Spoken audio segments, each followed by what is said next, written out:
Hello and welcome to Radical Engagements. Liberalism is used all the time as both the ruling philosophy of most of the planet and, conversely, an insult on almost all lips. And even in Marx's day, almost 200 years ago, that was the case. This leads me to some serious considerations, ones that are by no means obvious.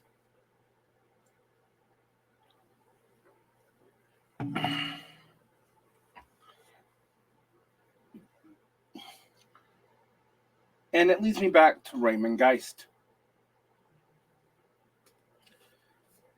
in his philosophical memoir, Not Thinking Like a Liberal.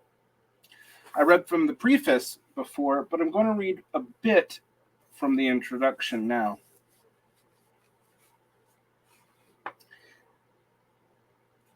In politics, it is a highly political matter whether one construes a certain central theme terms more strictly or more expansively. And that means that the underlying concept must at least in principle lend themselves to this, or not to exclude it from the very start. In this book, I do not propose to discuss democracy or the idea of a parliamentary regime, although both of those topics are of great importance. Rather, I want to focus on the description liberal. This is me talking. Geuss is actually pretty good in trying to limit and delimit what this term means, because for many people it's a floating signifier. It's not without meaning. It's more like a family of resemblances in the Wittgensteinian sense. But the resemblances get harder and harder to indicate. Like, what exactly? Is it the eyes or the nose? Is China liberal or not? And the question will be in what element and in what aspect. But to talk about the elements and aspects, we kind of have to know what they are. Back to Geuss. Some form of liberalism is, in my view, still the basic framework which structures political, economic, and social thought in the English-speaking world. I would say probably more than the English-speaking world, but we can stay on the English-speaking part. The text you are about to read is not a sociological analysis of modern polities or a set of philosophical or political arguments against the basic tenets of liberalism, no matter how defined, or a critical discussion of the effects of trying to run a society along the principle in a world like ours. All those would be eminently worthy enterprises, but they are not mine, and anyone who tries to read this book looking for detachable arguments against liberalism will miss the point and be disappointed. It is rather kind of an ethnographic account with strong autobiographical component of one particular niche in the ecology of modern societies. Large and complex societies will differ greatly in the number and kind of such relatively independent interstitial positions that they permit to develop and persist. But one characteristic that most of these niches have is that they are highly dependent on a particular context and sometimes also on a particular historical configuration. So what I am going to describe is certainly fragile. And at the end of the book, something about how it eventually dissolved with a brief historical conjunction which made it possibly ended. Still, what I'm describing is not merely a theoretical possibility, but something that actually could and did exist in a relatively advanced Western society as recently as the early 1960s. The fact, as I shall try to show, has consequences for how we might think about our political world. The philosophical habit of focusing on individual criticism of clearly formulated theses is not useless, but it is limited value in discussing large-scale, historically persistent movements like Christianity, nationalism, or even Darwinism. There are obviously important differences between religions, political ideologies, and scientific theories, but in some respects, such as precisely their ability to bring together a large group of people over more than one generation around constellations of relatively abstract concepts and ideas, it is possible to treat them as similar. Refutation, whether by pointing out internal contradiction, weakness of or error in argumentation, or simple empirical incorrectness, is a perfectly useful category if one has sharply defined and fixed target in the form of specific, largely articulated statement. But one of the features of these large-scale movements is that they are not like that at all. They have clear ideational components, which are in some sense essential to them, but they are also in many ways amorphous, open at the edges, and like living organisms in their ability to change in various ways while retaining their identity. This is not merely a defect or disadvantage. Their open texture is part of what makes them valuable. This is important. This is Varn speaking again. This is important to realize. Ideologies, worldviews, systemic orientations are malleable. And if they are too malleable, they'll be so diffused that they never cohere. No one can form a material culture to sustain them. And after all, we are materialists. Material culture does sustain these things. And it is the decline of material culture that's affected things like religion.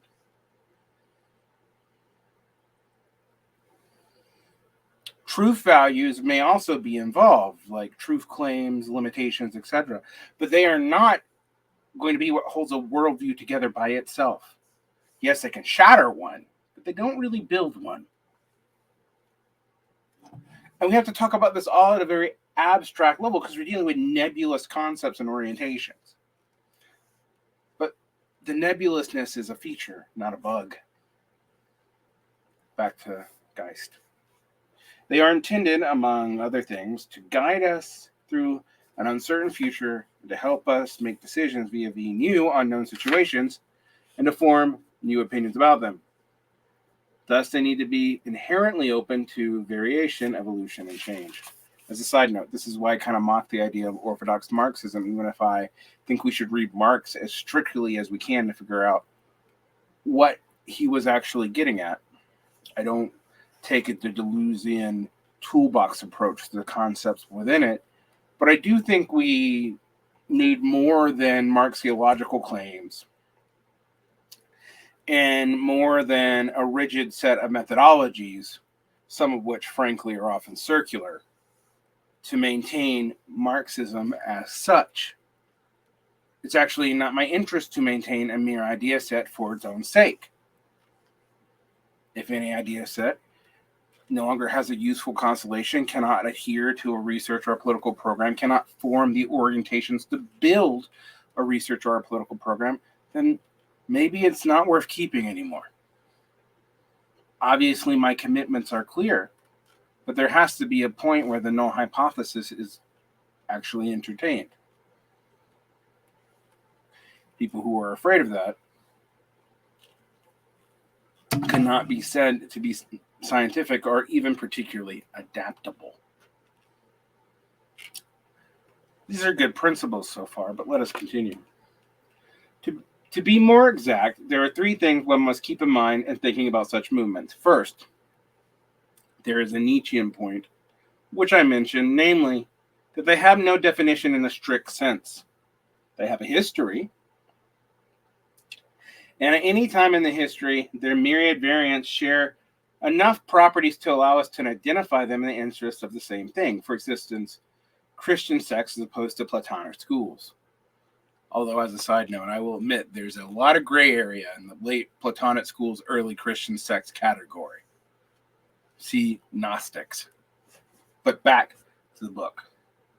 Certain things are certainly more central to them than others. For instance, belief in the resurrection of the dead is more central to most early forms of Christianity than, say, vegetarianism, which some sects have also practiced throughout time. However, all this can change, and the attitudes and beliefs that seem central at one point can become peripheral or even drop, such as the prohibition on taking oaths or working as a money changer, while others can shift to the center of the movement. For instance, an obsession with certain items of sexual morality, which have risen to special prominence in some recent versions of Christianity. Second, there is a general point about the role of refutation, which is derived from Thomas Kuhn and the subsequent discussion of his work. Whatever one might be true in an ideal world is simply not true. The way in which science advances through time is by a simple two-step process. as first people hold on to, say, Darwinism until some apparent individual consistency theory is refuted by showing it is incompatible with other constituents or with reality. And then in the second step, as soon as such refutation appears, the underlying theoretical approach is abandoned wholesale. Movements are infinitely fertile in discovering ways to obviate or discount apparent refutations. Asterisks, even in science, that's me talking. Not all of which are inherently reprehensible, because, after all, what seems at one moment to be an important objection can eventually turn out to be based on mistakes of one kind or another. Historical configurations like Christianity or nationalism are not inherently scientific theories, can also mutate in the face of opposition or refutation, or, for that matter, just in the face of general historical change. Ptolemy's model of solar system is perhaps an extreme case of the persistence despite a history of failure, where each discrepancy between the theory would require an actual experience of what the case was considered merely to be a sign of the further fine-tuning of the basic theory was needed. Asterisk is Varn talking. Umberto Eco talks about this, and in fact, for a little while, Ptolemaic calculations were actually more precise than heliocentric or modern cosmic ones, because we were missing so much in the other, and they fine-tuned these patterns off observation so much to make them work. They were actually slightly more predictive. Over time, that changed, but it wasn't even the truth value or the use value that decided which one. The evidence of change had to be overwhelming, and there had to be a generational shift of power for the model of the cosmology to change. According to Ptolemy, the planets, moon, stars, and sun moved around the Earth in fixed circular orbits. On closer inspection, though, the positions occupied by planets, moon, and sun did not seem to correspond to those which a theory would require. Rather than change either of the two central assumptions of Ptolemy, the sun and the planets move around the Earth, and that celestial motion is always perfectly circular, some astronomers preferred to add to the model further circular motions of celestial bodies around imaginary points to make the result something closer to what was observed. The only reason for the addition of epicycles was to save the theory. The term epicycle originally had a clear, concrete reference to additional hypothetical movements at the basic stock recognized by the theory. But now it has become preferred to ad hoc additions to a theory introduced to it merely to avoid refutation. There's no specifiable individual point in which it is reasonable to try to save a theory by correction, and after which it is not. This makes it more difficult to distinguish evidence-based assessment from other forces that might be operating to maintain an existing theory. One can, in fact, and in principle, always add further epicycles, and with enough time and ingenuity, the day of abandoning a theory because it has been definitively refuted is put off ad calendaris gracia, or forever. Third, this is, my bread and butter. This is Varn talking. There is a Marxist point that you won't get rid of religion merely by showing that the claims are false, but only by satisfying the underlying need, the non-satisfaction of which gives rise to it. And one might well think that this point held more generally, even if that is per impossible. You did wean people from Christianity as a specific form of religious observance and belief. As long as people continue to have the underlying need for thinking of lives were embedded in some kind of eternal metaphysical and normative structure, all this would mean that you would replace one form of constellation-based religion with another. Constellation-based religion, not constellation-based religion. Sorry. As long as humans did not find in their social world the security and satisfaction they needed, they would continue to project that satisfaction of those needs onto some imaginary world, and no amount of refutation of the details of that projection would stop the underlying mechanism from continuing to function and throw up ever new illusions. Liberal morality's gust of popular feelings seems to come into play here. Cough, this is from Varn. Cough. Back to Geuss. Theodor Adorno tried to show this to be true by analyzing the astrology columns in the newspaper of the 1940s. An unsatisfied population did not believe in God, needed to believe in the stars. And that hadn't changed much in 80 years, has it? People, after all, do not, in general, abandon well-entrenched forms of thinking and living that will respond to some form of basic needs unless they can see a reasonable alternative to it. And a reasonable alternative means one in which basic needs would disappear or be adequately satisfied in some way.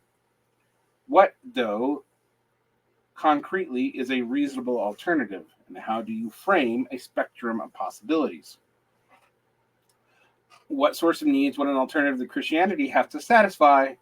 What would give those who might be receptive to the criticism of some of Christianity's features the assurances they would need in order to be motivated to abandon it? How all-encompassing and plausible would an alternative to Darwinism have to be? Since there are, in a very general sense, political questions, it is not all surprising that the same kind of issues arise in a discussion of political ideologies like liberalism. Liberalism, as opposed to what?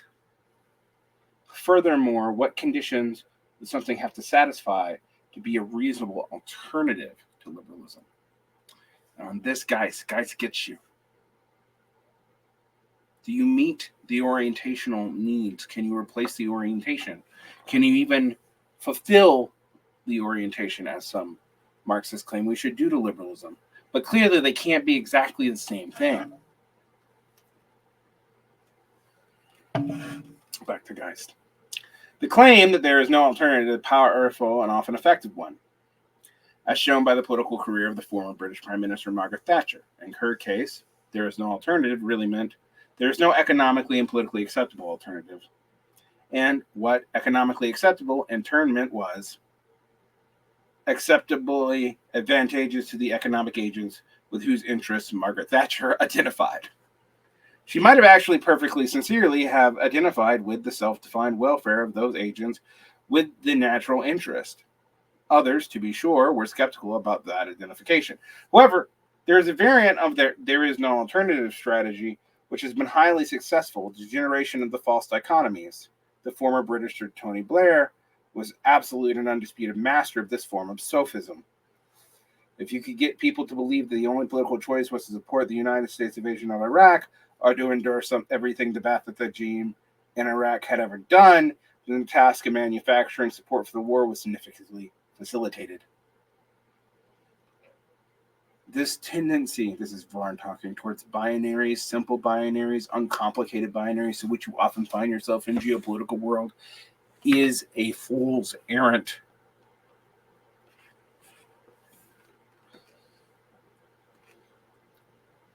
A highly propagandized society, as my friend Keith likes to say, is not one that can think sophisticatedly. And by sophisticatedly, I do not mean just showing the cultural and social capital of an educated person. I mean someone who can look at the complications and complexity, and both the specific complications and the systemic complexity of a situation, and admit that there are multiple causes, and not paint it as a sole binary of which all one side is good and all one side is bad. This is the political analysis of dupes, simpletons, and fools. Yes, maybe all sides are bad. Maybe it is more advantageous for a bad side to win. But one should be honest about the complications of that and not pretend otherwise out of cynical means, because it generally backfires, as it often does in liberals.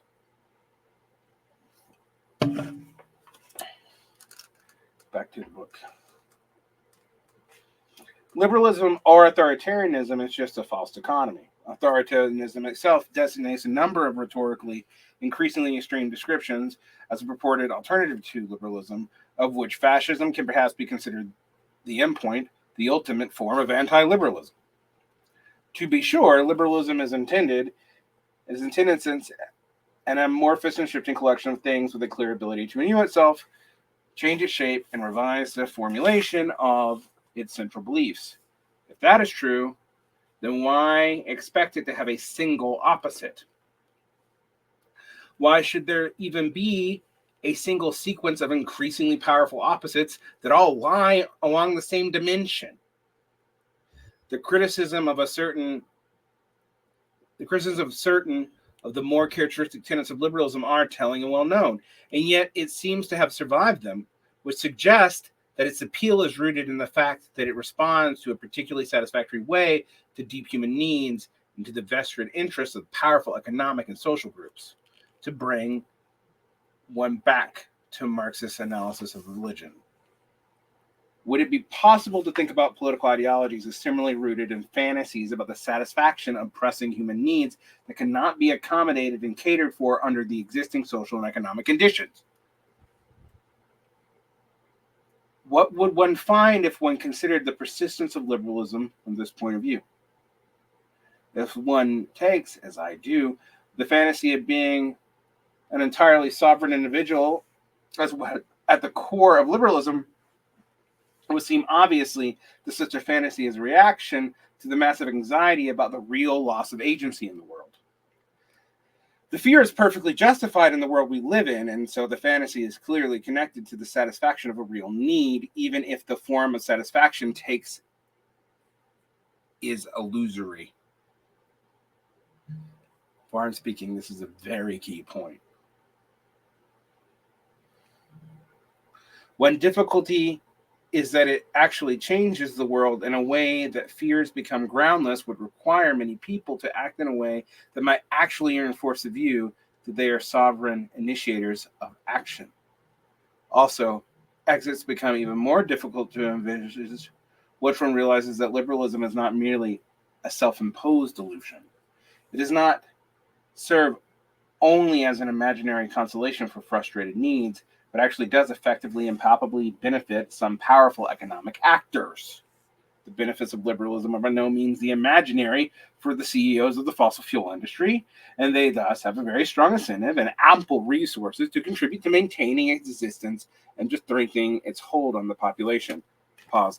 I'll also say one of the things about America is in our division of liberal and conservative, we have often obscured the fact that conservatives are also a type of liberal in most cases.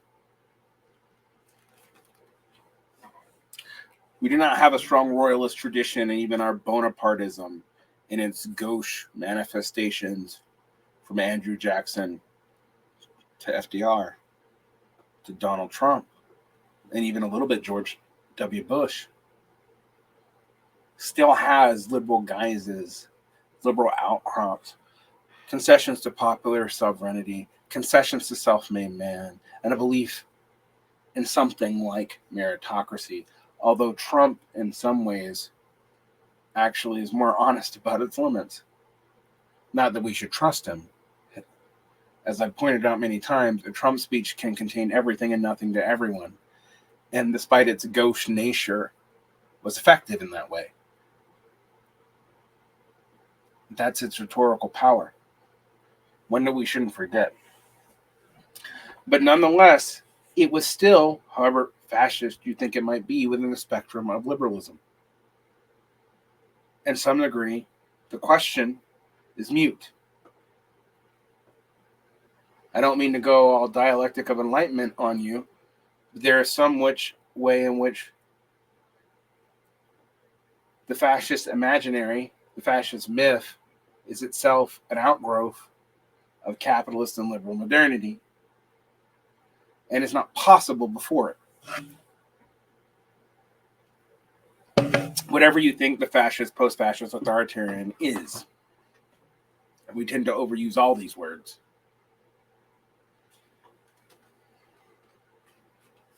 Back to Geuss, and then we'll conclude. Is there, or was there recently, an alternative to liberalism?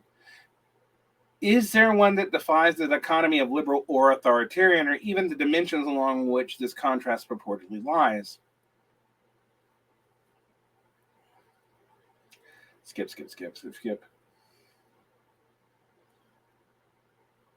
Pick back up. Some readers may feel like this text reads more like a work of history and ethnography than a philosophical treatise, because after all, they might think philosophy is really all about arguments, not descriptions, about participating in the dialectic of claim and counterclaim, proposal and objection, rebuttal and counterproposal. I do not, however, share this point of view about philosophy. To put it differently, I've always thought that showing that it is possible realistically to think this way is a better way of describing the goal of philosophy than the usual, and usually also misguided, attempt to show that it is necessary to think that way.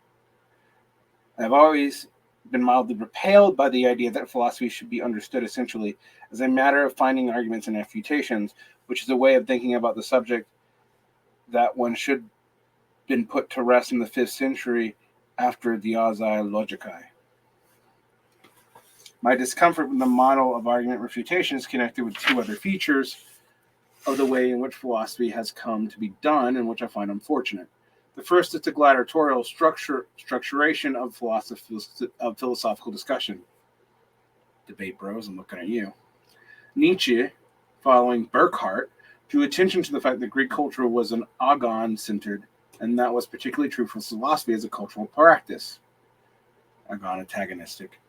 Although, in fairness, since Nietzsche himself was fully capable of reading the relevant text, he had no real need of instruction from anyone else about this.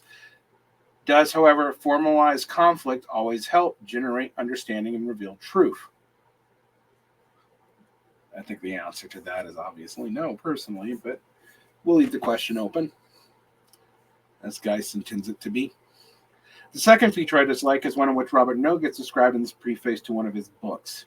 He says he wanted to give an argument so powerful that it would fuse the brain of those who heard it and understood it and force them to accept it. Even apart from the visibly sadomasochistic elements in this, it does not seem to me that an approach of the conceptualizes discussion in a way as the search for this kind of argument or refutation is likely a way to attain any kind of understanding of the world.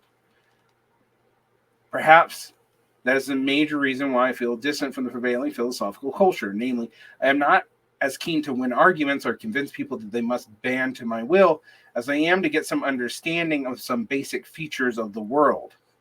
If understanding is a conceptual key, that has consequences for how one can conceive discussion, not to mention the possibility of collaborative effort.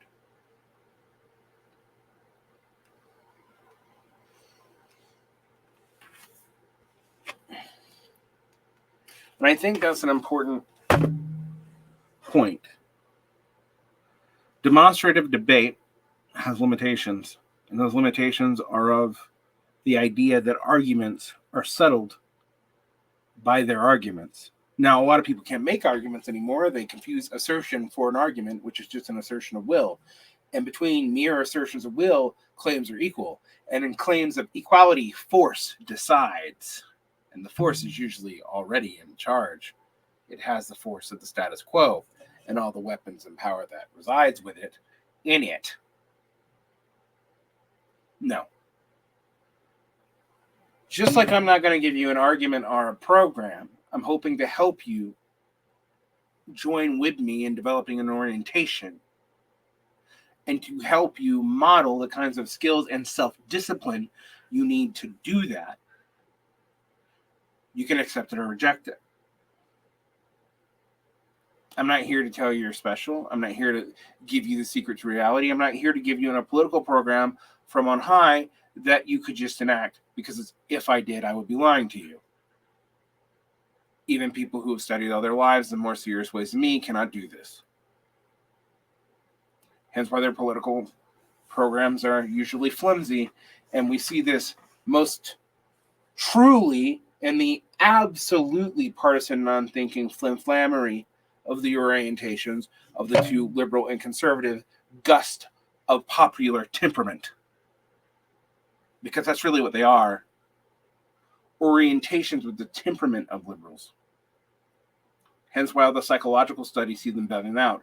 Even though if one really accepts the psychological studies bearing them out, one has to explain why are psychologies regionally unequal? Why do they seem to play out based on age or wealth or all kinds of other criterion more? Something to think about.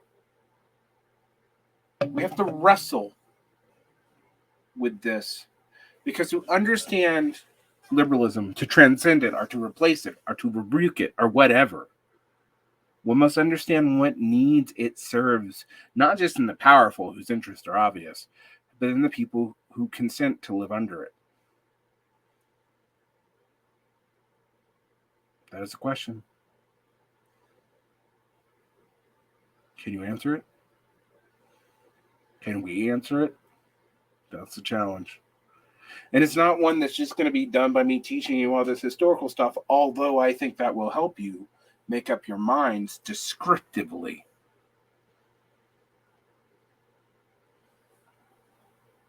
When I used to talk to teachers who wanted to help people understand their politics and would just be like, we need to teach them norms, and that's how things go, I'd be like, let people decide norms.